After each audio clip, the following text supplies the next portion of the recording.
Welcome to the only place where real, raw, and vulnerable conversations happen with IFBB bikini pros to give you an inside look at their struggles, strategies, mindset, passions, and all of life beyond the stage. This podcast is made to inspire, motivate, and remind competitors and the average gym goer that even the most extreme lifestyles and elite athletes have their ups and downs. Thank you so much for tuning in today. I'm your host, Celeste Rains-Turk, and now it's time for the Confessions of a Bikini Pro podcast.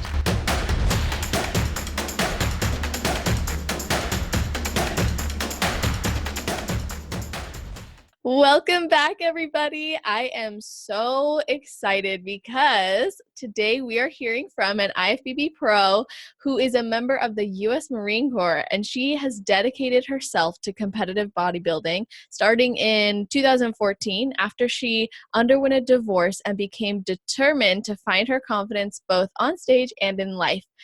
In the 2018 NPC Universe competition, she came out on top, earned her pro card, and she also holds a degree in psychology and in culinary arts, I believe. So she is passionate about helping others find the strength to transform their lives, and she looks forward to coaching and motivational speaking, and she's continuing to rise up through the competitions. I'm so excited to watch that journey. So how are you doing, Alyssa Blessing? Hi, I am doing so well. That was a great introduction. Really, really good job. Thank you. I got it from your site, actually, like the Monethos site, to be honest. Oh, that's perfect. I only changed it a little bit, so I'm glad that it was still where it needed to be. So good. We're off Good. That's helpful.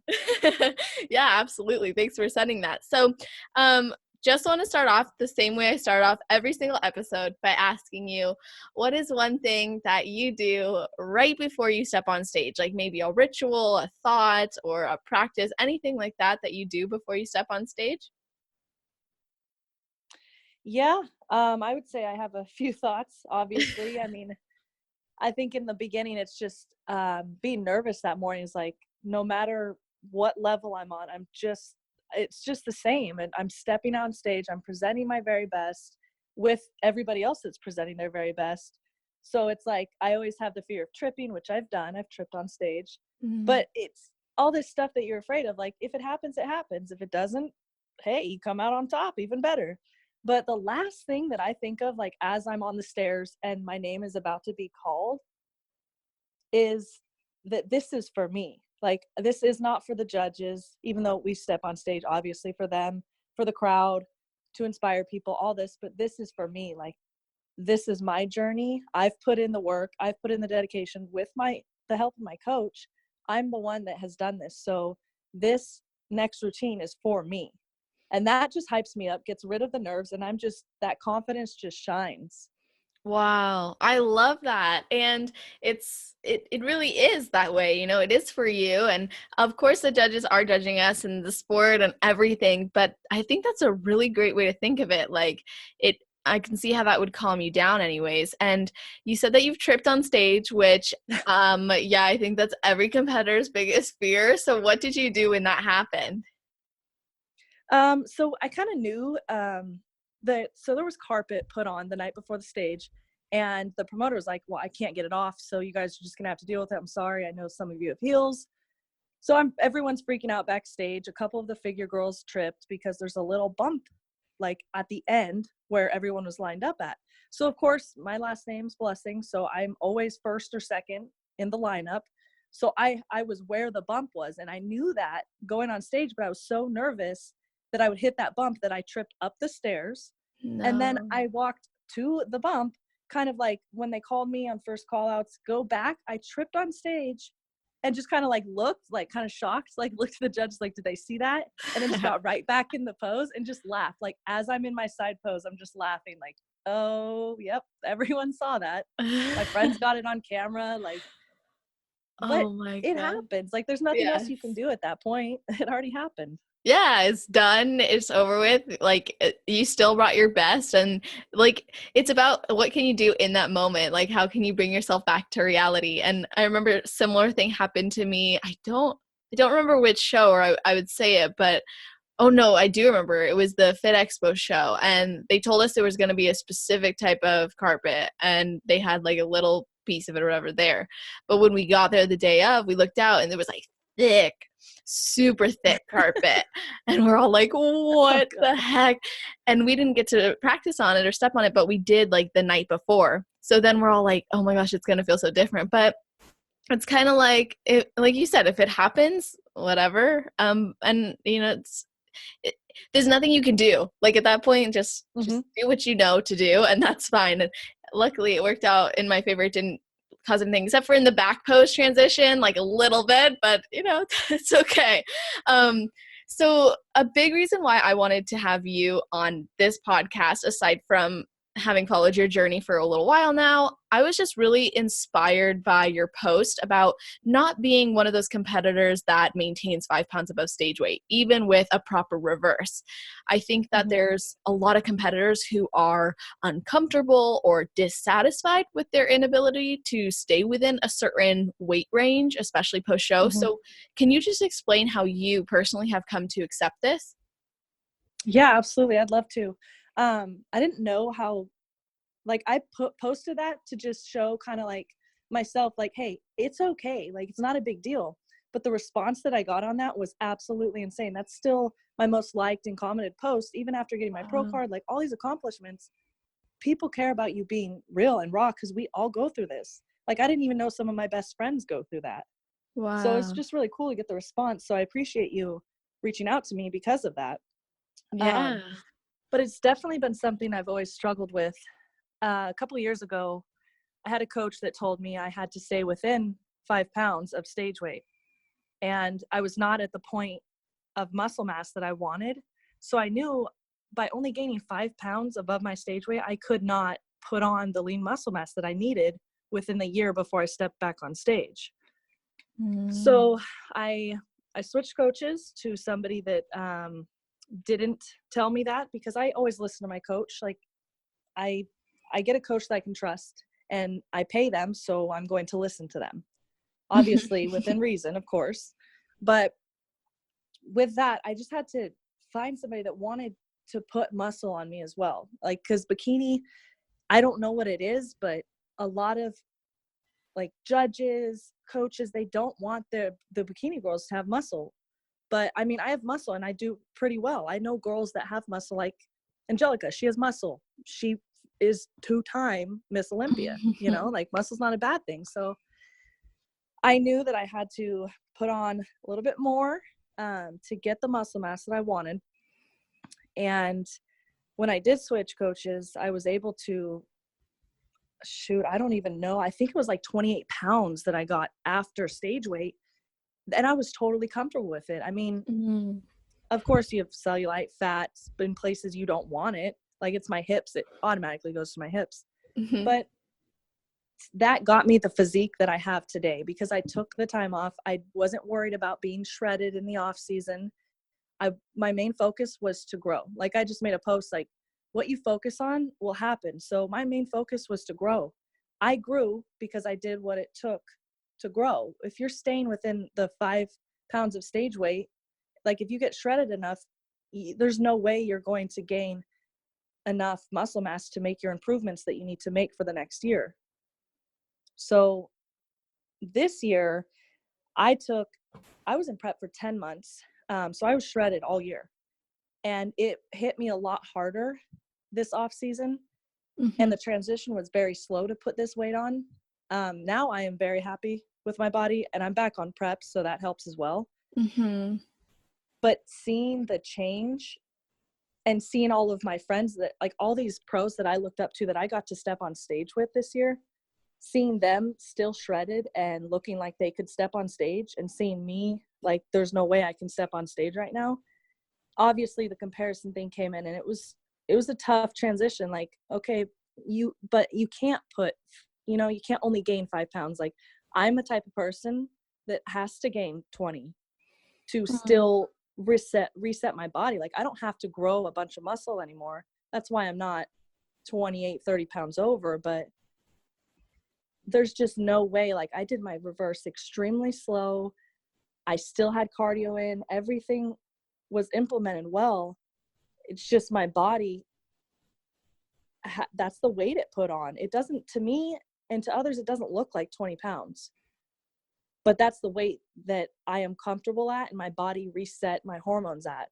I didn't have my cycle for the entire time, like almost the whole year. So I was finally able to get that back. My hormones are balanced, my metabolism, everything was back to normal around that 20 pounds. I tried for 2 months in my off season. I tried to stay super lean because all the pros stayed super lean. And now I'm a pro. I have to uphold that image of always being stage ready or at least photo shoot ready. Well, it's not realistic for me, at least at this point. So, I mean, I put on the weight, I feel good, and I'm ready to prep again. Yes, I seriously appreciate you sharing all of that because I think that's what people need to hear. And the fact that you have not only gone through the process that so many people are still going through, which is the comparison game, and it is well, I thought this was a certain number I had to stick to.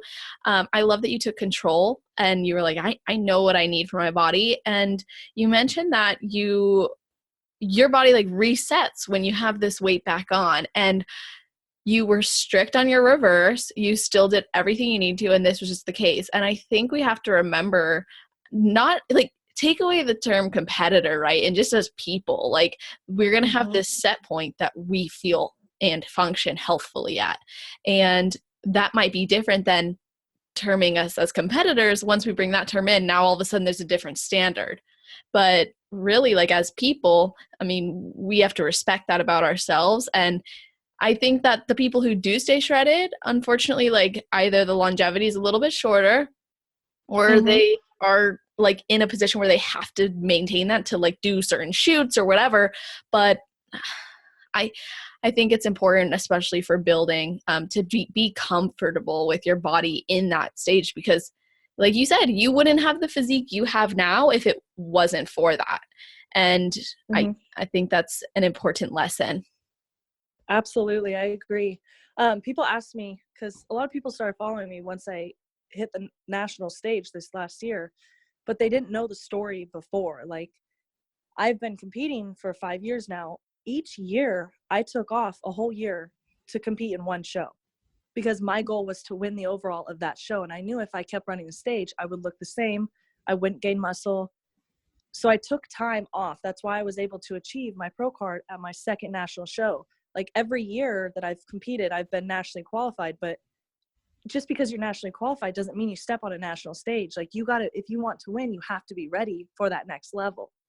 So I've taken time off, and that it's doing stuff that's uncomfortable, like gaining the fat, like taking time off, even though the stage is right there and you have everything you need for it. Like just doing what's uncomfortable is going to get you further, even if you have to wait a year, or a couple years. Like the stage is always going to be there. And just like you said, like step outside of competing. We are human beings. We need, as women, we need cycles. We need our health. Like I know if I kept doing what I did this last year in prep, I would not have longevity in the sport. There's no way I would make it to Olympia.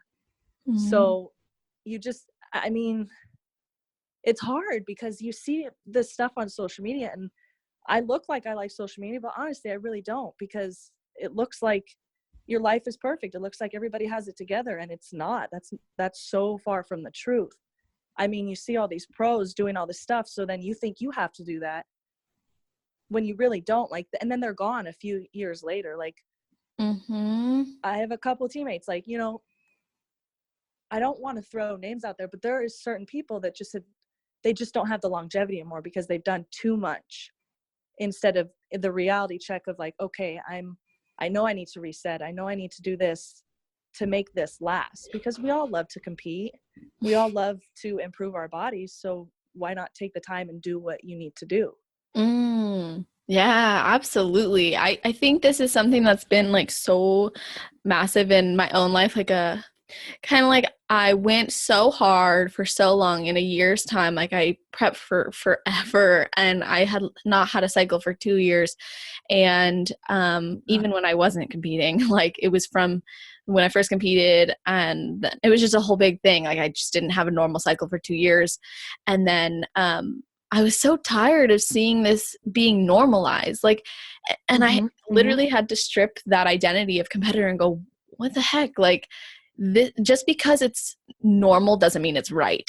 And now I'm learning, okay, maybe I shouldn't have gone as hard as I did, just because I was loving the stage so much. I gained a lot of momentum, which was so fun. I don't regret it, but I'm like, wow, now I've learned a really important lesson, which is it's actually a lot better to take the time to build, reset, take the improvement seasons. This is a long-term game. And I have been guilty of chasing that instant gratification, right? Oh, if I just keep placing, if I keep stepping on stage, I'm going to keep feeling amazing. And it's like this long-term high that I was chasing. But the real growth is happening right now, like because I'm normal, like I have resetted, like things are back to normal. I actually got my period. And because the fact that like I've gained weight, and I'm building, my workouts have so much energy, like I'm functioning at a good level. I'm able to show up at the gym with that fire that it's like I don't need the stage to give that to me, but I know it's there, Right. Yeah, it's there when you're ready. Yes. I love it. Thank you. So what show are you prepping for right now, if you're able to share that?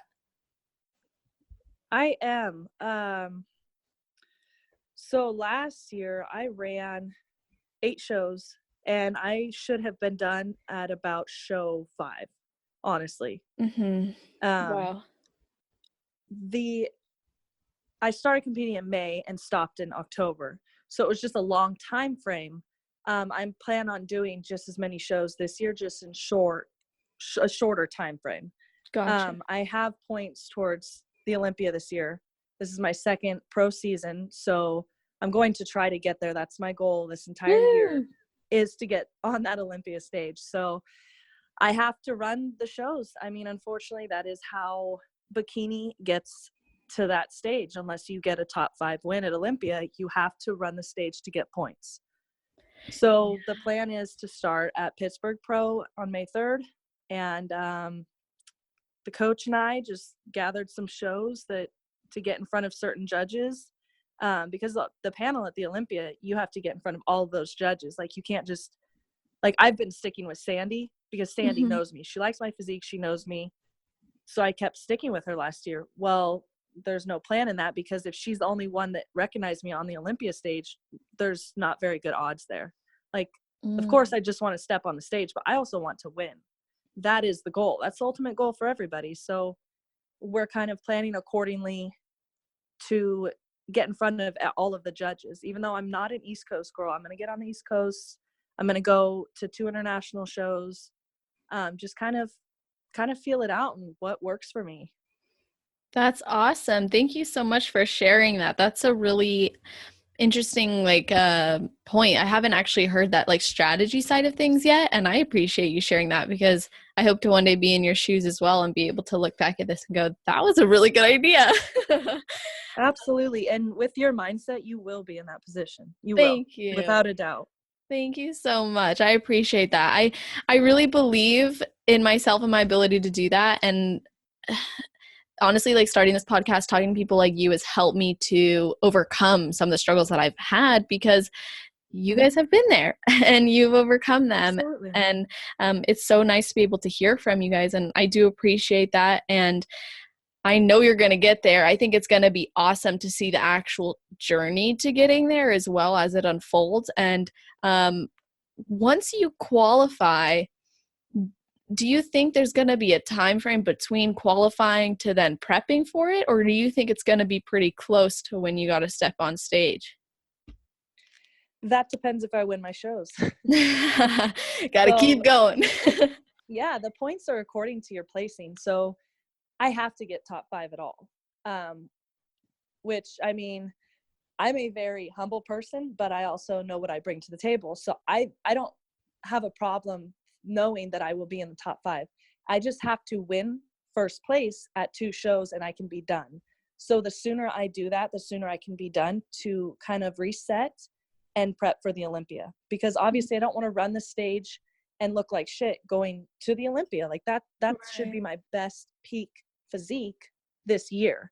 But reality is it's not going to be, because I'm going to be running all these shows. Mm-hmm. You know, you see amazing pros like Monica Ellis. I am in love with her.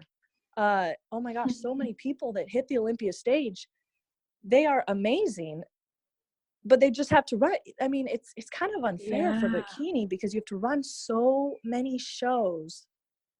And by the time the end of the year hits and you get to that Olympia stage, because we have to run the stage to get those points no matter what. I mean, unless you are the top 5 at the previous year Olympia, you have to run the stage and win to have time to reset for the Olympia. Wow.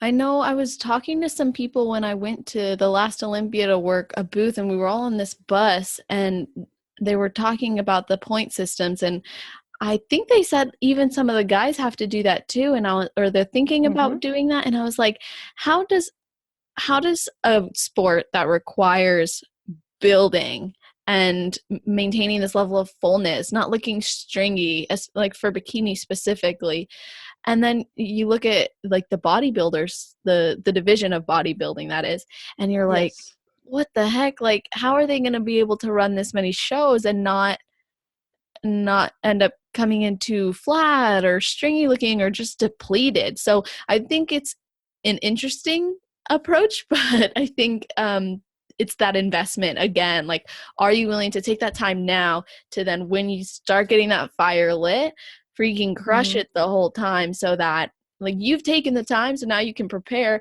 to step on and get these placings and get top fives. And something I've actually always been confused about, and I think you're a great person to ask, the point system. You see, it's like on all those like scorecards, it'll be like some people have like 22 as like a number, and I'm like, how does that? I thought it was based on like how many judges think that you're first place, or how many judges think you're second, third, whatever. So, do you mind explaining that? I think I can answer. Like, I don't know if I'm fully understanding the question, but Just like, how does the point system work? I guess that's a better way to ask it. the point system to get to the Olympia, or how they judge you at any show. How they judge you at any show. So like on their scorecards, they'll say number, because they don't have names on there. So it's like number 43 is number 1, number 47 is number 2. And each person, so number 43, say, is Alyssa Blessing. Each person, their highest and lowest score gets cut out immediately. So if they got a first place and a 7th place, it gets cut out. And then the points get added up, and the least points go to the top. The more points go to the bottom. Got it. Yeah. So Thank if you. everyone says you have first place, and then someone says like you have 4th, okay, well, they take away a first place, they take away a 4th, but you're still all number 1. So since you got all the number 1s, you have the least amount of points. So you are the winner. Wow. Very interesting. Okay, that makes sense. And then the Olympia, of course, you have to, there's like a number, right? It's like 20, is it 22 people or something that The point system. that qualify for the Olympia? And then like, how would your points, because there's so many competitors. So how do you make Yes. sure you're on that list? Well, the only way I made it on the list was because I started the first show that went towards 2019 Olympia. I hit, and that was my pro debut. I got 4th place, so I got 2 points. So, and then the next show I got 5th, and I got 1 point. So the rest were all top 10, but they don't get any points from 6 to 10. So 1st through 5th, you get points. Some shows 8 points, some shows 6 points for first place. And you just rack those points up based on your placing of 1st through 5th. And last year it was 16 points to get into the Olympia. This year, the top person that has the Olympia points right now is 25 points. So not necessarily will I have to get 25 points to compete, but to make sure I get in 100%, that's the number I'm going for. Oh yeah. Because I'm not going to, oh, I have 18, I'm close enough, I think I'm good, and then be 1 point off, Oh, yeah. No, you're like, I want to make sure I've got this. Like, I did not. It's like that quote, like, I didn't come this far to come this far. Like, Oh, exactly. not stopping now. Like, that's not a risk that I think anyone should take at all. Yeah, I agree completely. So I know I kind of went off a little bit into the whole qualification and everything like that, but I would like to hear you expand even a little bit more on something that people go through in this sport is body dysmorphia. And you were talking about Ooh, comparisons. So I was wondering if this is something you've dealt with. here we go. Absolutely. So my story is I started competing because I wanted to gain confidence. I had no self-confidence whatsoever. I put my confidence in a man, and that relationship unfortunately did not work. So I knew that I had to build up my own confidence. For some reason, I thought stepping on stage in a small bikini in front at my high school that I graduated at, in front of all the people I knew, I would gain confidence. Well, I mean, it was my first show. I got first place, so I gained all the confidence in the world and became obsessed with bodybuilding. But this is the most self-conscious I've ever been in my life. And even today, when I have a physique that I would have killed for 4 or 5 years ago, like absolutely killed for, I'm still not happy with. I still find myself just picking apart, like, you're not big enough, you're fat. Like, even the shredded videos and pictures that I post from my last season, like, you could see veins in my traps. Like, Wow. talk about shredded. Like, I Hmm. still thought I was fat. It was insane. I look back on pictures and I know exactly how I was feeling about it and what I thought. And now I look at it, I'm like, man, that was a good look. Like, I don't look like that now. So it's always like comparing, like, I don't look like that person. I don't have that person's shoulders. I don't have that person's glutes. I don't have that person's this. But then it really should be like, holy crap, I've created this. Like, the only comparison that we really should be doing is from when we started our journey to now. Because if we compare that, there's insane amount of growth, and that will make you happy. Like, that's what I do with all my clients. They'll say, it's really sad. They'll say, like, I want to look like you. Okay, I appreciate that. That's very awesome. It took many years and a lot of shit to get here. Like, I've lost relationship, like, Yeah. Yeah. it wasn't easy, but I have them go back and compare the first picture that they ever sent me, or like the picture that they post on their Instagram, and compare to their check-ins, and then they're amazed. It's like Mm. their whole view changes. Like, holy crap, I have put in all this work. This is amazing. Like, so it's all about perspective, and that's everything in life is your perspective. So that's the same with our bodies. If we say we're comparing ourselves to Miss Olympia, well, I'm sorry, but no crap, you're not going to look as good as her. Like, she doesn't even look like that right now, like, you can Yeah. never, and ourselves, you can never compare yourself to stage when you're not stage ready. Now, the only time to do that is when you're about to step on stage again and be like, oh man, I was fuller at that show, what did I do then? Let's Mm. change it. Or, oh, I look better now, let's take note of that. But to compare to other people is going to give you that body dysmorphia. And when you step on stage, I think what it is we get the best we've ever looked in our lives for a very temporary amount of time. Mm. It's so short-lived. We put in all this hard work, prep, just all the crap that we go through for this one day or a couple days. Like, even out of the 8 shows I did last year, 8 days for an entire year or past 5 years of work to look like that. And then you go right back to putting in the work and improving. But most people stick to that feeling that they had on stage. Like, you're dolled up, you look beautiful, no matter what your physique looks like, you look amazing on show day. So you just don't have that the rest of the year. It's not that glam. It's like, okay, now it's grind time, hard work. What do I want to present on stage? But that messes us up when we look in the mirror. I know it messes me up. I mean, I'm very happy with my body, but I can sit here and tell you exactly what I do not like about it, because the other girl doesn't have that, or I didn't have that. I mean, I Mm-hmm. feel like as women, we're extremely prone to that. And being around, I mean, Manitos, I'm the only woman here. I have not hung out with a girl in over 2.5 months. It's really weird. Wow. But Yeah. being around all these men, these pro men's physique guys, pro classic physique guys, they go through the same thing too. It's insane how self-conscious they are and how much body dysmorphia bodybuilders have. It's insane because we're the top percent. We're the best looking, you know, but we have some mental issues. Yeah, absolutely. That's actually, I'm glad you brought it up. And it's something that I have been bringing to the competitive space. It's literally like I'm a self-love coach, a mindset coach, and I call myself a fitness coach because I am, but it's so much deeper than that. Like Absolutely. it's not even about that. But I noticed after competing this whole past year, back to back, always hearing this shit online, from my own head sometimes as well. And I was like, what happened? Like, this is not how I talk to myself. I know what to do about it. I'm going to change it. And I was able to, of course, apply the same things and principles that I used before competing, or I should say in between competing, to actually feel better in these situations and not go through it at such an intense level where it's so self-deprecating that it almost distracts from the real end game.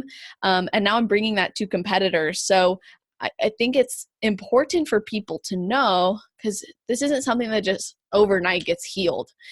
No. It's just like you don't just build a muscle overnight, right? So it's like we have to continuously and consciously practice it every single day. And something that helped me a lot was, of course, this is something I'm sure maybe other people have tried as well, but looking in the mirror and acknowledging your body for what it does for you, how it's functioning, and the things it provides, the opportunities it gives you. And then this is something that I share with my post-show program clients, but essentially, like, you have to detract the identity. So you have to, not you, Alyssa. No, I get you. Like, we as competitors, we have to take away this identity of prep. Like you mentioned, you shouldn't compare your stage self if you're not stage ready. Such a great point, by the way. I absolutely love that. And it's like we have to unattach or detach ourselves from, I'm in prep and I'm prep ready and I'm in full competition mode, when we are in building, or we are in lifestyle, or we are taking a break. Those are things that we cannot, those identities do not intertwine at all. And anyone who competes knows that, because that prep life is intense. And of course, your improvement season, you're still, like you said, that's a top 5%. Like, it's crazy. And yet we still pick ourselves apart. And like you said, men struggle with it too. And it's good we hold ourselves to a high standard. I think this is so good. But when it becomes painful and like sad and depressing, man, what's the point? Exactly. But that's with everything in life. You can use any kind of feeling to fuel something and motivate you, or distract you and actually physically end up hurting you.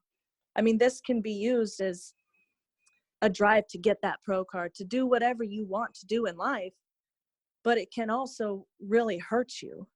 Because like in the gym, you could be like, okay, I want to look like Miss Olympia. I'm going to be Miss Olympia, so I'm going to do this. Okay, that's great. That's used fire. That is awesome. But when you start looking in the mirror and you're saying, I don't have the glutes she has, I don't have what she has, or I don't even look how I used to look on stage, like, that's when it becomes dangerous. And that's why the mindset is so crucial to the sport. And those that succeed have an extremely powerful mindset.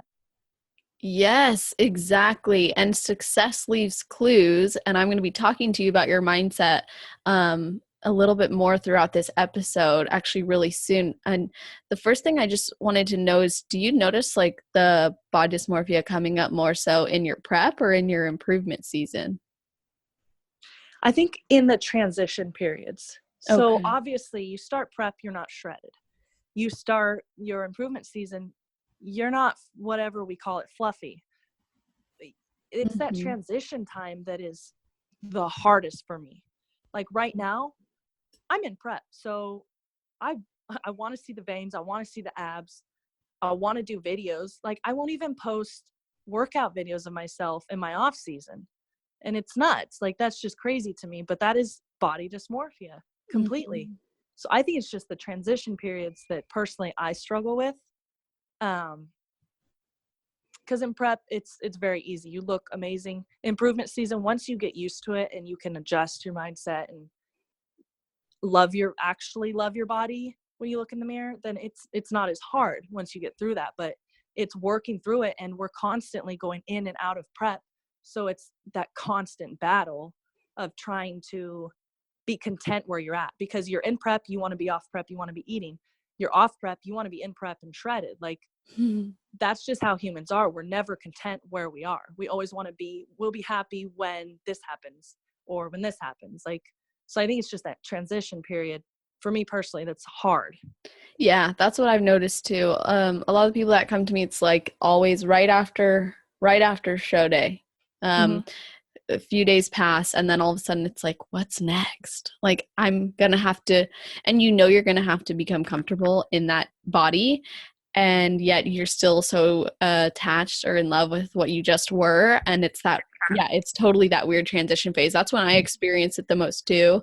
And you mentioned comparison. Something I had to do was literally every single time something like triggered me on social media, I would save it to my collections or whatever, and then I'd go back and I'd look through it and I'd go, what part of this triggered me? Like, why did this make me feel self-conscious or make me question myself, doubt myself, or not feel good? And then once I addressed that within myself, then I looked at it on a deeper level. Is this a person who's sharing a message that I agree with and value, or is it something that actually I don't connect with? And then that's where the unfollowing spree came in, or it would provide me the opportunity to go within a little bit further. So that's something that I like to do when I feel like I'm in that comparison game. And I notice that's when I get most hard on myself. But taking that away makes a big difference. And this is really cool about you. I think it's really cool. You were a U.S. Marine, or you still are a U.S. Marine, but I'm actually confused about that. Let me be very clear. What's your standing in that before I ask the question? This month I'm actually out. Since 2010 I've been in. So this month is my first month out of the Marine Corps. Wow. Okay. Yeah. And when you were going through it, you earned top ranking in your platoon at graduation, right?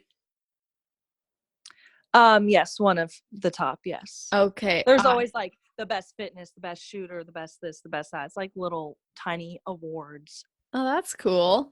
Yeah. So what was that 3 months of training like? Or the whole experience in general? Like, what has that been like? It's kind of like if you ask somebody about prep. It's amazing. It really is. I've learned so much, and I am the person I am today because of that. But it was hell going through it. It's an absolute culture shock for anybody. It's just it's pretty nuts. It's awesome. Like, when I think back, I'm like, oh, that's so rad. I want to do that again. But then you kind of think about the crappy parts. I'm good. Like, that was a good experience. I'm fine. But yeah, I am very grateful for the Marine Corps. Absolutely.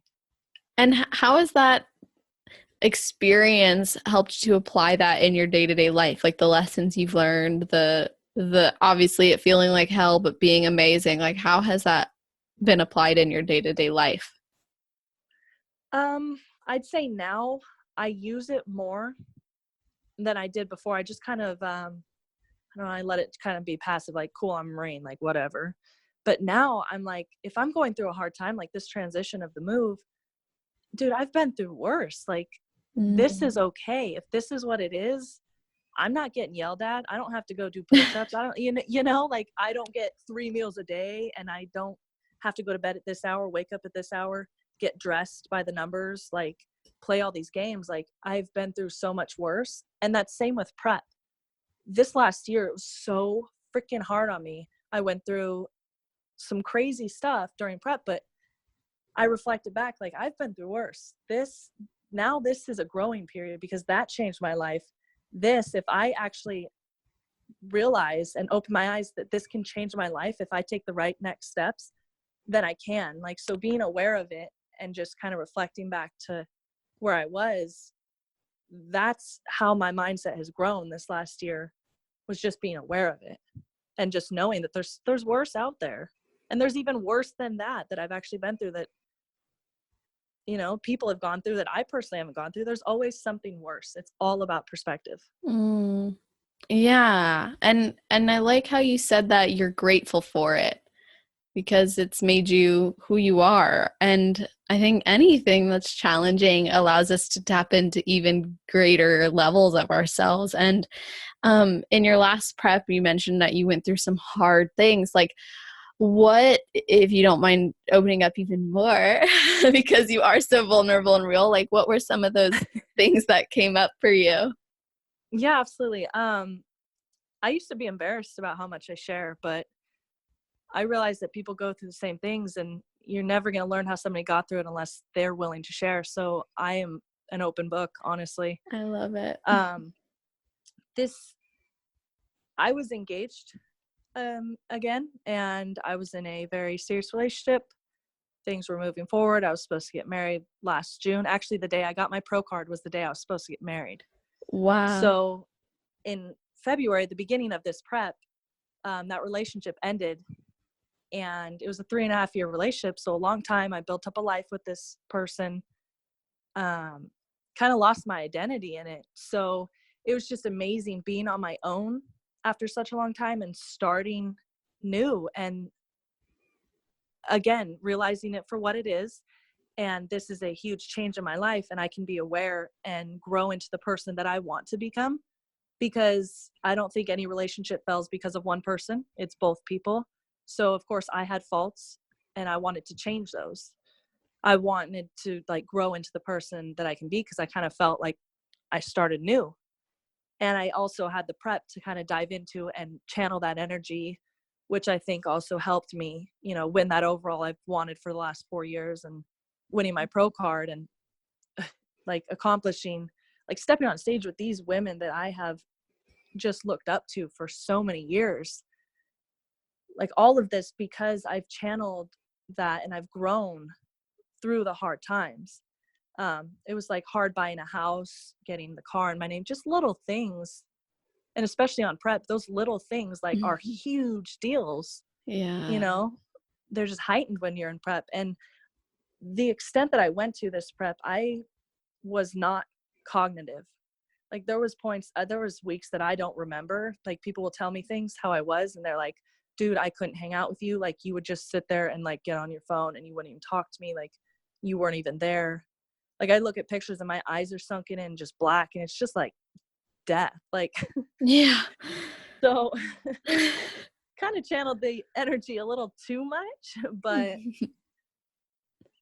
what you said is the challenge is, that's when you grow. When you're uncomfortable, you grow. And that's why I took this chance and I moved. And like, if you are staying comfortable, I was so comfortable at home, and I made this house, like I made my life the way it was, and I was so comfortable and happy. But it's time for change, like, because I want to grow even more. I'm not done growing now. So Right. growth comes with change and challenges. Yeah. And you're not only taking them as they come, but you're allowing them to show up in your life in a positive way. It's like eustress, not distress. So that's really, really cool. And I to everybody listening, like if you don't follow Alyssa yet, she is very real. She does open up and share a lot. And that, like I said in the beginning, it's a big reason why I wanted her on here. And I believe that authenticity is going to breed more vulnerability, and that's going to breed more authenticity, and it's going to create even more self-love, awareness, less comparison in this world. So I appreciate that you do that. And I also recognize that you are a huge advocate for mindset work too. And we touched on this a few minutes ago, and how you really emphasize this in your life and your clients' lives as well. So as you said earlier, like something sets apart the people who have longevity and those who don't. And you mentioned it was a mindset. So what do you think that mindset is that sets apart those who are successful for the long haul and those who are not? The long haul and competing? Yes.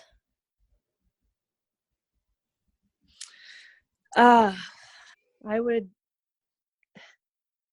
just the honesty with yourself of knowing when to take off, like kind of I don't want to say the right thing to do because there's no right thing to do, but if you're running the stage, obviously the right thing to do for you to change, if the judges are giving you feedback, like you need more muscle, which that's most feedback for bikini, you need more muscle. Bikini girls look stringy. We really do. And it's the muscle that changes that look, but you have to take time off to achieve that look. So it's just kind of being honest with yourself, knowing like what you have to do and doing it. Because if you want to run the stage, you're going, or if you want to eat something, if you want to go hang out with your friends instead of work out, like you have a choice every single day, every single hour to go towards your goals or to kind of go with your feelings. And your feelings are temporary. So long-term goal, what's going to get you there regardless of how you feel. And that's how people are successful in competing, because regardless of how we feel, we don't want to go to the gym every day. We don't want to eat the foods that we eat every day. We don't want to, even some days we don't want to, that's not the day we want to freaking step on stage, you know? It's like you just have to make the choice. You have to be strong in knowing what you need to do to get there. And I get that question so much, like, what do you do when you're not motivated? Well, I don't know if I can cuss on here. I'm really You trying to not can. cuss. You can definitely cuss. It's all marked explicit. Okay. But I'm like, shit, guys, like, come on. Like, I'm not motivated. Like, honestly, today, Friday, whatever the date it is, 18th, I think, I'm not motivated today. So I'm taking a rest day because I haven't taken one in 3 weeks. So Wow. that's me knowing, holy crap, that's why I'm exhausted. That's why I'm not motivated, because I need a rest day. This is my body telling me that. Even though I'm not motivated, I want to go work out because that's my routine. That's like my me time. That's my happy time. I want to go work out, but knowing, dude, you need a rest day. You need to slow down. I'm listening to that. I'm being aware of that.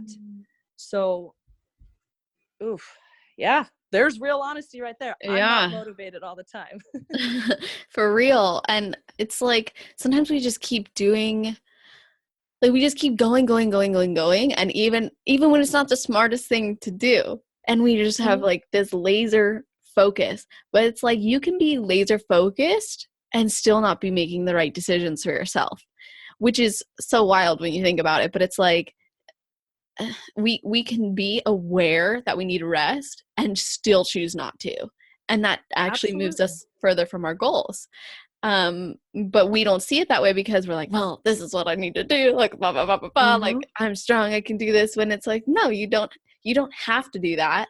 I know after I got like so sick after one of my shows, I was like what you said, like eyes sunken in, black, looking like death. Yeah, I was like that for sure. I didn't have any energy. I thought something is wrong, but I was like, I can do this. I have another show coming up. And I told my coach how I was feeling, and he was like, what? Why would you not tell me? And then I told him, like, shoot, I just thought, like, I'm going to keep doing what I need to do regardless. He's like, but this isn't what you need to do right now. So, of course, I was like, well, shit, okay. So he was like, you need to take at least 2 days off. Oh my gosh, like you said, gym time is happy time. It's me time. It's like my time. Cool. So not doing that was like, this is really painful, but I think it's less painful than how I was feeling without energy. But it's like I didn't take a rest day even after one of my show days. Like I was back in the gym on Sunday lifting, doing cardio, and I did not take a rest day at all. And I was doing on like active rest days, it was still like an hour of cardio or something. I was just being crazy. And that's obviously why I crashed. So I like that you brought up that the mindset of doing what you need to do is actually sometimes a lot more important than just doing what you want to do or following a feeling. And I appreciate you sharing that. And obviously competing is a huge commitment. Even though it really becomes a way of life, it still requires a lot of time, energy, and dedication. So on the track of mindset, I take clients through a lot of identity work, but I'd love to hear from you. How do you treat prep differently now that you're on prep? It'd be interesting because you just kind of started. So how are you treating it differently than an improvement season? Like what are some of those little mindset shifts you make? So for me personally, I don't have huge differences. I was actually asked this the other day. There's not huge differences because in my off season, ever since day one of prepping for my first show, it's been that end goal. It has been that Miss Olympia title. So in my off season, that's the push. In prep, that's the push. Like, that's my drive all the time. So honestly, what changes is, hey, in the off season, you bring out chocolate, I'm gonna eat a fucking piece of chocolate. In prep, hell no, I'm not gonna touch that chocolate because that's not gonna get me on that stage to win. So, and I really think the military has a lot to do with that discipline, because I didn't have that before, but I absolutely have that now because I know I will not achieve a goal if I don't give it my 100%. And oh yeah, I can go off on tangents too. And I will. Love it. I think this would seriously help people out. Pros are not perfect. I'm not perfect. Miss Olympias in the past aren't perfect. Like, nobody's perfect. This last 5 years competing, I've never cheated once on my prep. This year, in between the 2 weeks of my 2 national shows and getting my pro card, or it was after I got my pro card to my pro debut, I had 6 weeks. I binged for a week and a half. Like, I've never understood when people told me they had problems with food and they binged, and like, I would think, why the hell can't you control yourself? That's kind of pathetic. That's the military in me. Like, what are you doing? Like, control yourself. Just, you can't eat it. You can't eat it. That's it. No excuse. Well, I had a horrible time with food. I would like black out and like, I'm eating Pop-Tarts in my kitchen. I'm like, how the fuck did I even get Pop-Tarts? I didn't know I had them. Like, what is going on? Like, why can't I control myself? And just the extent that I've put my body through and just neglecting my body, my mind, what it's telling me, drove me to that point to where I had an extremely unhealthy relationship with food, honestly, all the way up until like mid-December. It's only been like a month that I'm okay with food again, because you go to that extent. I cheated. I think that's why my body changed. People can blame it like on their coach all the time. I did switch coaches after this year, but it's not my coach's fault that I didn't win my pro debut. I know the choices that I made were not okay. But I've learned from that. I'm not going to put my body to that extent. I'm not going to go to those extremes ever again to go through that. So personally, I've been through that, and now I understand why people have that. I have more sympathy for my clients that do binge or do cheat. It happens, but you still gotta have that discipline. I don't remember what we were talking about in the beginning before I just went That's off on definitely what we were. Yeah, no, that was perfect. Like, all about the mindset of prep and improvement season and the little things. And oh yeah, I thought something you said too is like, if someone brings out chocolates, like, I'm gonna have a bite of chocolate. Like, yeah, I totally am the same way. Like, I have never, ever even licked something on prep. Nothing. I won't lick it. I won't touch it. No, I'll bring all my Tupperware. I'll weigh it. I don't care. I'm not even going to order at restaurants. Like, some of the girls on my team are, and I'm sure they're listening. They're probably like, I remember they were like, you can go to Whole Foods and like get these things weighed out and cut. And I was like, I don't trust anybody. They're cooking oil. They're cooking oil. So are you going to add those, 5 to 8 grams of fat? No, you're not going to. You're just going to eat it because it tastes better, and you're not going to add it. Like, yeah, it's crazy. Yeah. Like, yeah. So I think the discipline serves us so well in all our areas of life too, because we can choose ourselves and our goals above anything else. And then of course, in the improvement season, being willing to loosen the reins a little, so then you're not going through that post-show binge or that unhealthy relationship with food where it feels like it's a fleeting thing. I won't ever get to have this, so therefore I'm gonna have it all right now. The number one thing I notice, whether it's in myself and in others, and it's actually psychological too, as I'm sure you know, but it's like, the more we restrict, the more we actually want. So it's like, exactly, You know, have you ever noticed when you're thinking, maybe even recently, like leading into your prep, but you're thinking, I'm going to go into a prep soon.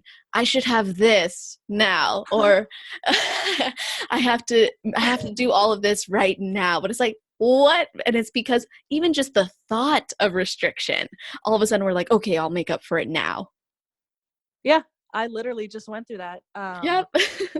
My coach Damien, I was like, I'm not going to ask when I'm going to start prep for these shows because I know I'll try to eat everything I need to before I start. I already know that. So I didn't ask him. And then he texted me, okay, well, next Friday we're starting prep. I'm like, oh, fuck, that's a week of me trying to eat whatever I can before prep.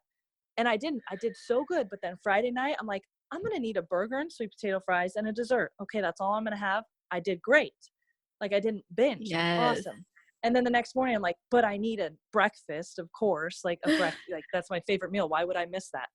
Then I had a breakfast, but then I had to text him and be like, yeah, so these first check-in pictures kind of suck because I had 2 cheat meals, not just one, but 2 back to back, like meal the night before and then the next first meal. Like, he's like, well, why did you do that? I don't know, because I felt like I wasn't going to be able to have it in prep. Like, that Yeah. is just what we do to our minds. It's a trigger. It's insane that you take it off the table. Like, I'm never going to be able to have breakfast. Like, no, just make your own breakfast and weigh it out. Like, that's a Yes. perfect option right there. But Exactly. that was not in my mind at all. That was like, I have to have the best breakfast in town. Yeah, yes, exactly. Like it's gotta beat the. I'm not even gonna order something I've never tasted because it better taste freaking good. I better know it's Yep. gonna be the Has best to be bite. worth it. Yep. I get it. I totally do. And then it's like, what's amazing is we think we're constricted to this certain amount of time on prep. Like, oh yeah, well my show is in exactly 5 weeks, but sometimes it's like, well no, you can you can have preps that are longer and incorporate more freedom. For some people, they do Mm-hmm. that and that works for Mm-hmm. them. So it's like all about finding what's going to help your mindset be the best. So it seems like me and you are very all or nothing on prep. It's like 110%. Oh, absolutely. Like don't even test me. It ain't gonna happen. I'm gonna measure my salt. Shit. But then on improvement season, it's like, okay, loosen up. Let's make some real improvements. That way, when we step on, and we can be ready to do that discipline and invest that again. So, um, I noticed on one of your profiles it said that you work out like 2 times a day. Do you do that in your improvement season too? Like, I'm curious about your training split. No, I do. Well, it's different. So like the beginning of this improvement season, I was still doing fasted cardio for 2 months into my freaking off season. Like, because I Wow. could not let that go. I just couldn't, I wasn't ready to fully like dive into growing. I was Mm. still like holding on to, but I need to see my abs. I need to see, no, no, no.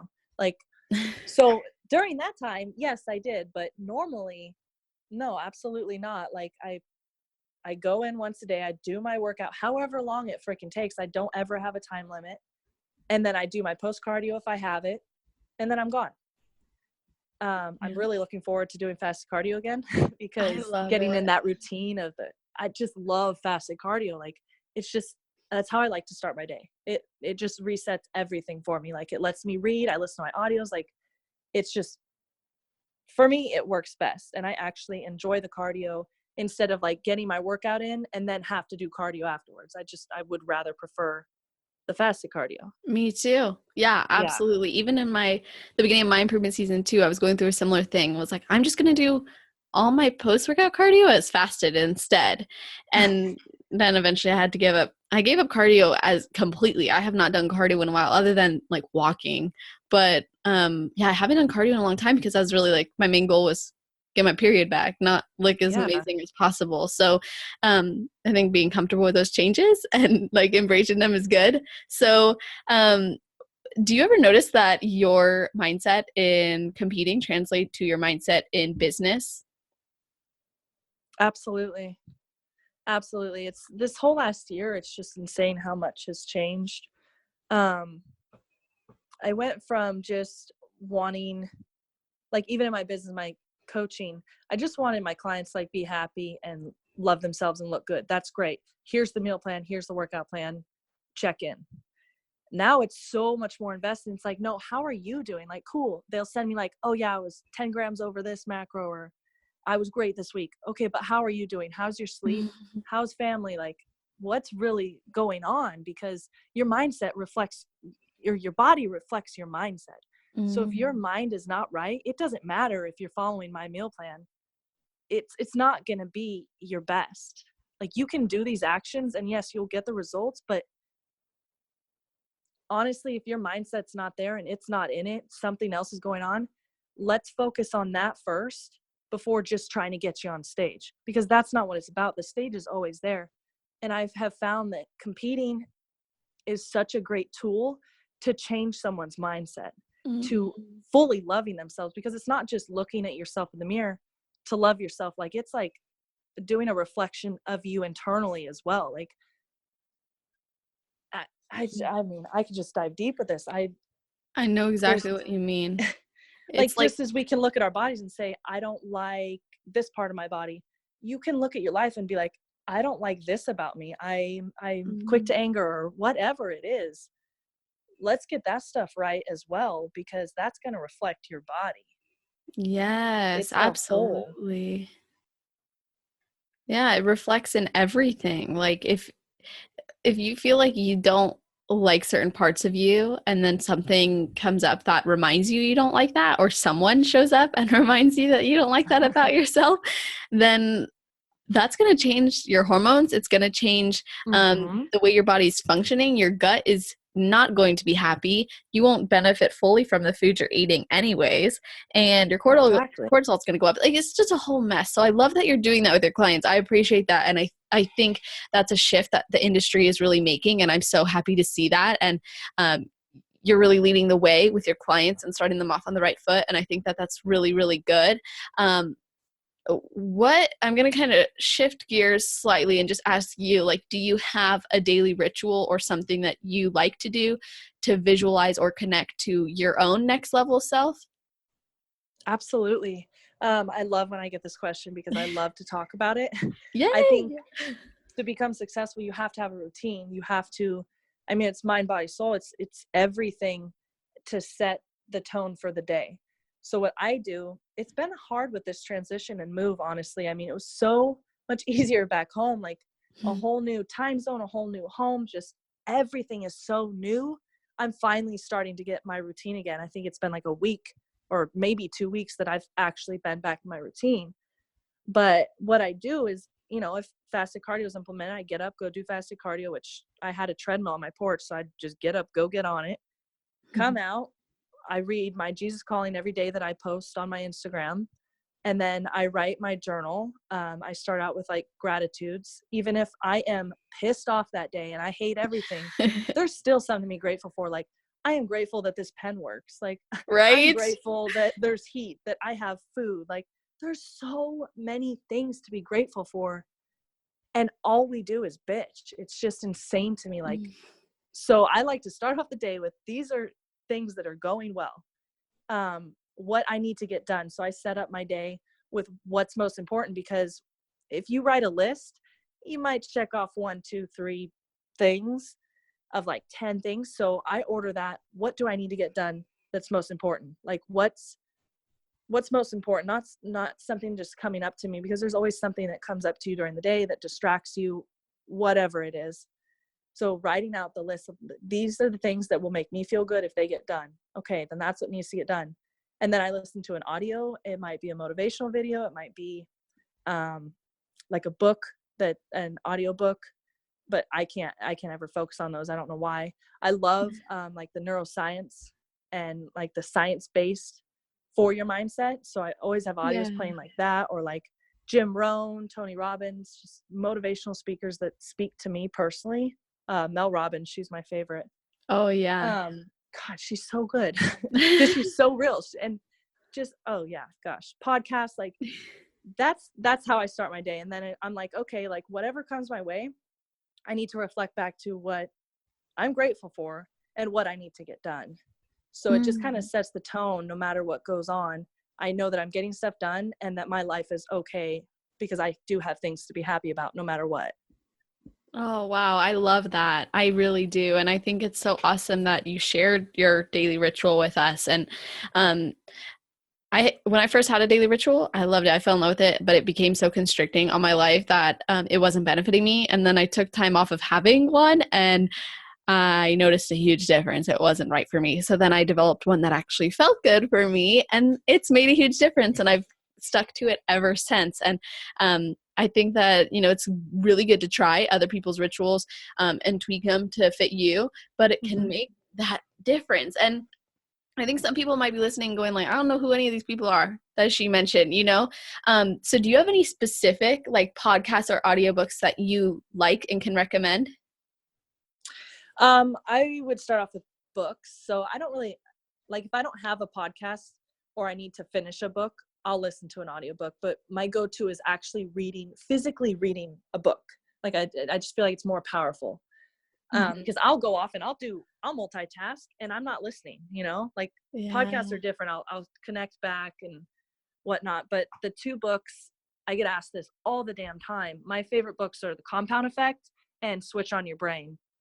Awesome. I used to be embarrassed, like posting like, oh, this is a self-help book. Like I'm posting that I need help. Yeah, I fucking need help. And a lot of people need help. So like, those are my go-to books, is like, how do I change my mindset to help me, to help other people? Because if I'm right, I'm going to be able to treat people right. And then that's just going to snowball effect on. I Yes. got these books from other people and I love sharing them and seeing them grow as well while I'm growing. And we're just like, there's just so many people that send me book ideas. I send them book ideas. So self-help is nothing to be embarrassed about. Like personally, I was, but I'm not anymore. Those are great books to help your mindset Mhm. change. Because Awesome. when you think like, I have to change my mindset, like that is hard work. Cause just like the gym and meal plans every day, it's daily. It's not you read a book or you change your mind and you're happy. You're not ever happy again. Like, no, it does not end there. You have to do that daily. Yes. Rewire the subconscious, change the way you really think, and make the person who you most desire to become in terms of yourself, make that who you act as every single day. And Mm-hmm. it has to be a priority. Like, um, we can't just play with the idea, just like we don't play with working out like every couple days and then all of a sudden we're pro. Like, nobody does that. That's just not Hell no. how it works. So consistency is key in everything that we want to see accomplished in life. um, I'll recommend a book. Now, this is totally a joke, but not a joke. It's a shameless plug. I wrote a self-help book, and it was a #1 bestseller. What? Yes. So if you ever want to check it out, it's called Believe Your Way to Badass. And it's literally just a whole interactive guide. You'd probably do a lot of the things that I mentioned in it already and have probably heard of a lot of it too, because it's on the personal development wavelength. But for the listeners too, check it out. Actually, it's on my website. It's on Amazon. Just search Believe Your Way to Badass. But yeah, that was a really, Oh my God. yeah, thank you. That's awesome. Holy crap. Thank I need to you. read that. That's next. Okay, cool. Maybe I'll send you a copy. Oh So my gosh, that is incredible. thank you. Anybody can do it. I truly believe it. Anybody can become an author. If you have Mm-hmm. something to share, don't hold yourself back. The process is not as scary as it seems. It's very freeing. It's very fulfilling, and um, it's funny too because I literally just laid out everything that helped me.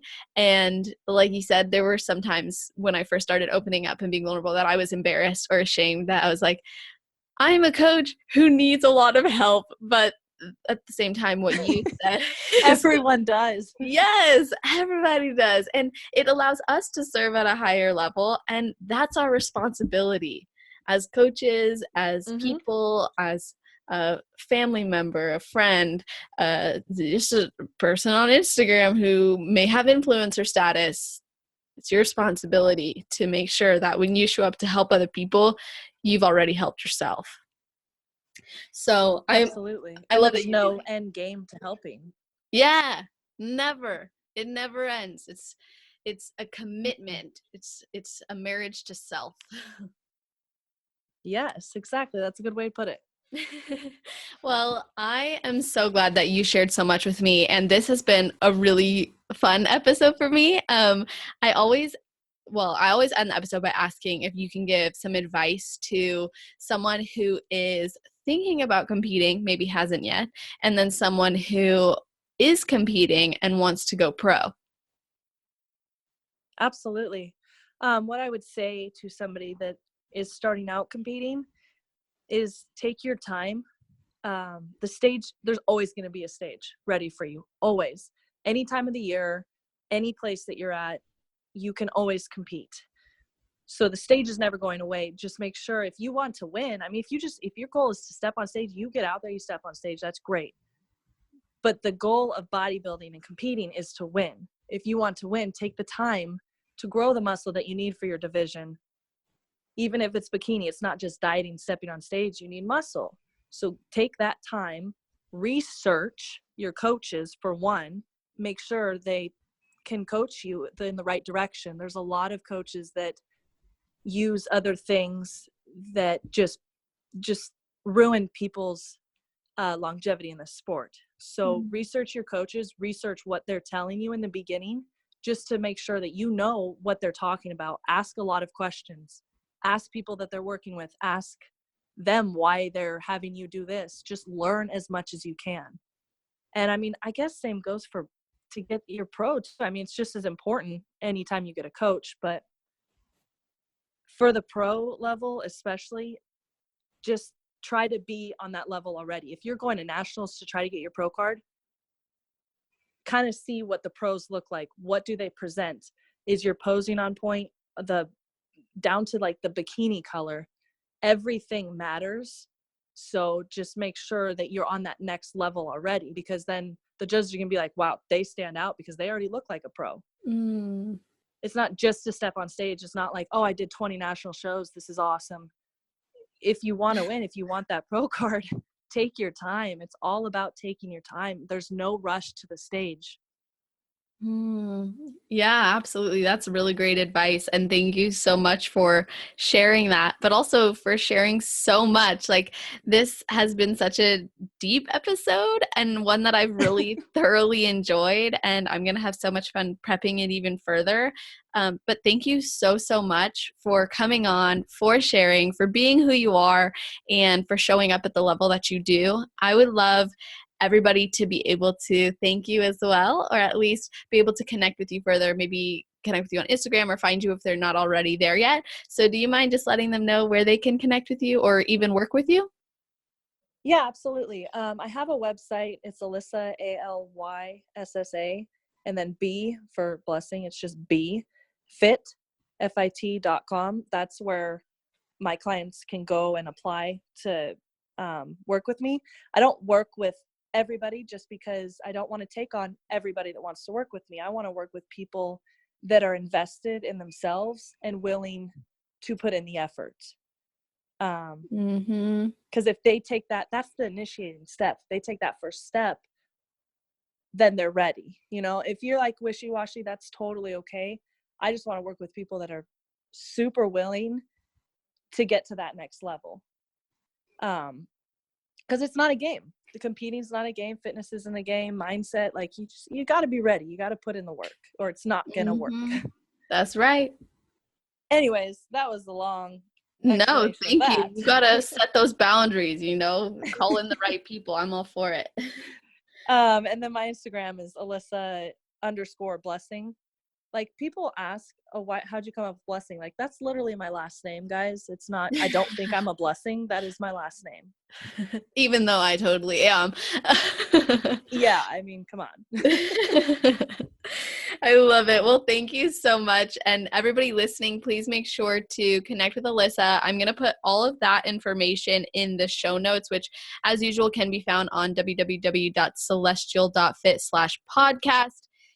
She will have her own category. So if you're on desktop, you can find that. If not, you can always just search for it when you go to the iTunes page.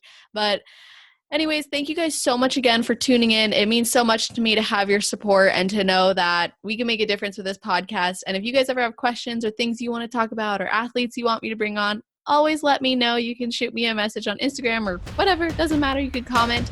Either way, I hope you guys have an amazing rest of your day, night, or morning, wherever you are in the world while you're listening to this podcast. Just make it awesome.